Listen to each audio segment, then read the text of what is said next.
ठिया होइथिबा गोटे घरोई बस रे हठात निया लगी जलीगला बस। घटना घटी कंधमाल जिला बालीगुड़ा अंचल बालीगुड़ा थाना निकट में गोटे गली में पार्किंग होइथिबा कृष्णा नामक एक घरोई बस रे निया लगी जाइछि। घटना संपर्क में जानिबा परे बालीगुड़ा अग्निशम बाहिनी घटनास्थल पहुंची निया को आयत्त करछंती, किंतु आयत्त करला बेलकु अधिक परिमाण रे निया लगी बसटी जली जाइथिबा देखिबाकु मिलिछि। निया लागिबार कारण स्पष्ट रही।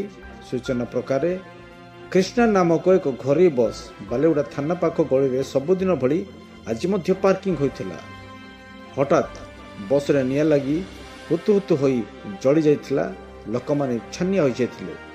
खबर पाई बालीगुड़ा अग्निशम बाहिनी घटनास्थल को पहुंची निया को आयत्त करथिबा देखिबाकु मिलिछि। अग्निकांड लागिबार कारण स्पष्ट रही। निया लगी बसटी संपूर्ण भाव पड़ जाइथिबा देखिबाकु मिलिछि। तेबे बसटी कोटगड़रू दारिंगबाड़ी जाउथिबा बेले 3 मास हेबो अपरोड रहिथिबा गाड़ी मालिक टुकुना डाकुआ कहिसंती। तेबे केउ भली परिस्थिति रे एपरी निया लगी गाड़ी संपूर्ण जलीगला ताहा तदंत करा जाउथिबा सूचना रहिछि।